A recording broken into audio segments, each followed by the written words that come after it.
Hello, my friends, hello, and welcome once again to stately Vaughn Manor, where once a week I do my epic comic book Wednesday, and over at Steve Donoghue's channel, he will talk about the same epic collection that I talk about that week because it's our world's finest team up, which we do on Comic Book Wednesdays.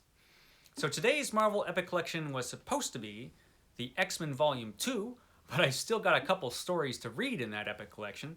I've been kind of lagging on my X-Men reading. So I'll be doing that next week. This week instead, I'll be talking about The Avengers, Volume 1, Earth's Mightiest Heroes. The Avengers, you might have heard of these guys. They're kind of famous. So this has Avengers issue 1 through 20. So 20 issues in this one comic book epic collection. This is the first volume. It's has the Avengers from 1963 to 1965. Now this volume has work in the front half from Stan Lee and Jack Kirby, and then in the back half it has mostly work by Stan Lee and Don Heck, along with various inkers. Now, the first issue of this, the Fantastic Four was a hit for Marvel, and they decided to come up with another team book. And so this is their version of DC's Justice League, basically, where they get a bunch of their heavy hitter superheroes together. And they came up with the first issue of the Avengers. There's the cover there, and you see Loki there is the first villain in the Avengers. Just like he was in the film. In the comic book, it was Loki who was the first villain. And the Avengers originally were Thor, Iron Man in his old-timey Iron Man suit. There's Ant-Man and the Wasp, and Grumpy Hulk. This is before he became Dumb Hulk, the superior Hulk, when he was stupid. This is just the old Grumpy Hulk from when the Hulk first started. So this is an excellent issue of the Avengers. It starts off really strong, this comic book. Loki, always out causing trouble for his brother, decides to frame the Hulk for a crime. He makes it look like he caused a train wreck so that Thor would go after him and get his ass handed to him by the Hulk, I guess. That's not a sure thing. Thor and the Hulk, they can pretty much go toe-to-toe most of the time. But he framed the Hulk. So a bunch of superheroes get together, and they all team up, actually, to search for the Hulk. So we've got Thor, and Iron Man, and Ant-Man, the Wasp, and they all go out to find the Hulk, whom they think has caused this train wreck. Now this first issue of the Avengers has one of the dumbest things you'll ever see in a comic book. So the Hulk is being hunted, so he decides to go undercover and he pretends to be a giant robot. So does he dress up like a robot? No, he doesn't. He puts on clown makeup and goes to work at a circus. Now he's pretending to be a giant robot, apparently. He just looks like the Hulk in clown makeup. But you have this idiot right here going, finding that robot was the greatest thing that ever happened to this show. He doesn't look like a robot at all. He's obviously the Hulk. And of course, our newly formed team of superheroes finds him. And they have a pretty cool fight with the Hulk. There's Iron Man going after him there, tearing through the circus tent. So they all go after him. And Thor, who's caught on to the fact that Loki's causing trouble, asks his father Odin's permission to go check out Loki, see what's going on. Loki has caused all this trouble from afar. We get some cool Asgardian fun. Look at that cool old troll. Man, Jack Kirby can come up with some creepy critters, and that's one of them. So this is a pretty great issue. In the end, they all find out that it was Loki, and they somehow trap Loki in a lead-lined tank, which is kind of Loki-proof, the lead-lined tank. And so they win the day, and at the end they're like, you know, we should do this all the time. Let's become a team of superheroes. And the Wasp comes up with the name, the Avengers. So way to go, Wasp, coming up with that name. It's a pretty good name for a superhero team. Second villain was the Space Phantom.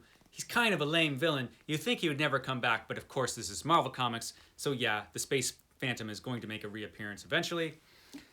Space Phantom can take the form of other people, takes the form of the Hulk, causing trouble again. So everybody thinks the Hulk is causing more trouble. They get into a fight. By the end of it, they conquer the Space Phantom, but the Hulk's like, you know what?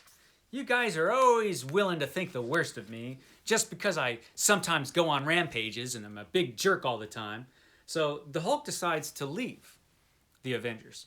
So already by the second issue, we've got a ton of drama going on. You see, the Avengers, they're not like some of those other teams you'll find over at DC Comics where everything's happy all the time and everybody gets along. No, this is a Marvel comic. So everybody's always fighting and having real life troubles and not getting along.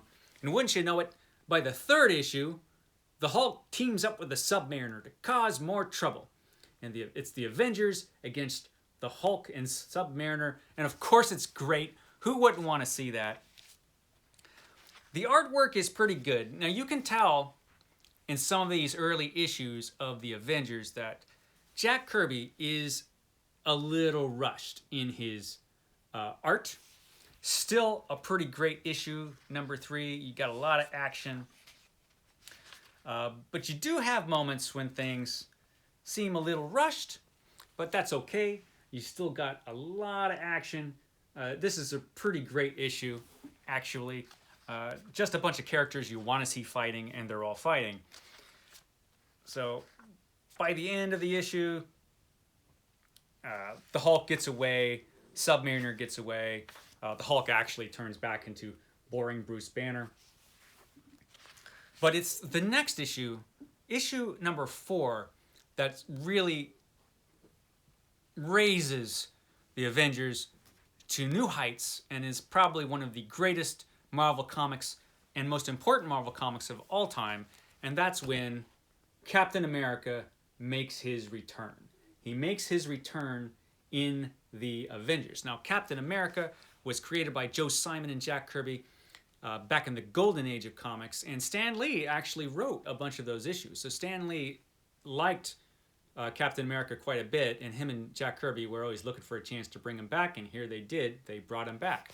You see, it turns out he was frozen in ice all that time. And, you know, being frozen in a big hunk of ice, that would kill all the rest of us. But I guess the super soldier serum just made Steve Rogers sleep. And so he goes to sleep and is in suspended animation, and then he wakes up after the Avengers find him floating in the sea. Submariner had tore out the big hunk of ice that he was in and tossed it in the water where it melted, and the Avengers and their submarine found him. They immediately fight, because when superheroes find each other for the first time, they always fight. But they catch on to the fact that he's the real Captain America. And so Captain America has returned, and it's fantastic. Yeah, it's a great issue. Really important, that issue where Captain America returns. He's a fantastic character. He tears through everybody. Doesn't have superpowers, Captain America, but his super soldier serum gives him the peak of physical perfection, and he's trained all his life to be the ultimate fighter. So Captain America is pretty cool, and he really makes the Avengers a true team. Once he steps on board, they're a real team, I think. And they're the Avengers from that moment on. So you get a bunch of great issues of the Avengers. They meet some great villains. They meet Kang, the Conqueror. They fight Zemo again. Great stuff. Now, in issue... Is it issue 8? No, I think it's 9. Let me just go up to 9. Yeah. Now, issue 9, Don Heck steps in. And Don Heck was the artist on Iron Man. Don Heck was actually a pretty great artist on some of the old monster and science fiction titles that Atlas Comics did before they became Marvel. I think he did the first issue of Tales of Suspense. I think he did the cover for that, which was fantastic. He was really good at stuff like that. And he was pretty good on Iron Man, which I'll be talking about in a couple weeks, I hope. Don Heck's Iron Man. He has a pretty distinct style, and it worked really well on Iron Man, I thought. He's really good at giving comic book characters a unique look, at least the civilian comic book characters. For a gang of superheroes, I always felt that as good as he was, I feel like he fell a little short. I think it might be just because he came between two of my favorite artists on the Avengers, which are Jack Kirby before him and John Buscema after him. And I think both of those artists are fantastic. Don Heck is a pretty good artist, but I don't think he's in their class when it comes to a team superhero book. But again, he's good. Another thing about Don Heck, I always felt that Don Heck was pretty good when he inked himself, which he did for most of Iron Man. He has, I think, kind of a delicate style. And some other inkers aren't so great at inking Don Heck.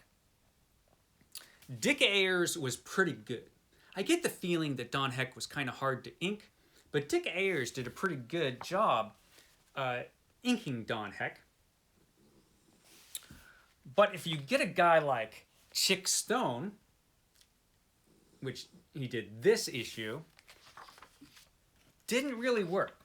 He's a little too thick in his line work, I think. And could be just me, but I don't think Chick Stone really did it for Don Heck. Which is not to say the issues are bad or anything. The issues are great all through this epic collection. This is really good stuff from Stan Lee. Have all the guys meeting Spider-Man. Or is it Spider-Man? I don't know. Have to read the story and find out. There's Kang, one of the most awesome villains, which you'll find in this epic collection. He had the super high boots. That was pretty cool. I always liked Kang. It's not because my middle name is Kang, although some people will claim that. We got Count Nefarian here. That's actually a pretty good splash page from Heck. That's a pretty good one with all the superheroes there looking over. That's pretty good work. He did some good stuff, I have to admit, Don Heck. Once I looked over it, he's pretty good. Now this one's weird because this was Jack Kirby, and it does the layouts and pencils by Don Heck over Jack Kirby's layouts, which is a little strange. I don't think that is a composition that Don Heck would do. Does look like something Jack Kirby would do. The combination of those two working together didn't always work. Their styles are just too conflicting. And so Jack Kirby doing the layouts, Don Heck penciling over Jack Kirby. I don't know. Doesn't really work, I don't think. But we get some cool issues of the Avengers. Now, towards the end of this book, a really important thing happens. Something that was unusual. And this issue, the historic issue number 16, all the original Avengers, except for Captain... Well, I guess it was all the original Avengers, leave the team. They just said, you know what? We've had enough of being Avengers. We got stuff of our own to do. And so Captain America's left high and dry, and he's got to come up with his own team. Who's going to replace the Avengers? And so he replaces them with a really interesting team. A bunch of ex-villains, kind of. He gets the Scarlet Witch and Quicksilver there, who we have only known up to this point as being in the Evil Mutants gang of Magneto. But it was obviously, even in those X-Men issues, that Scarlet Witch and Quicksilver were not evil. And so they go to work for the Avengers, which is more where they should have been all along. And then Hawkeye is brought on board by Iron Man there. Hawkeye was a villain, and so now he's a hero all of a sudden, along with Scarlet Witch and Quicksilver. So you got Scarlet Witch, Quicksilver, Hawkeye, and Captain America.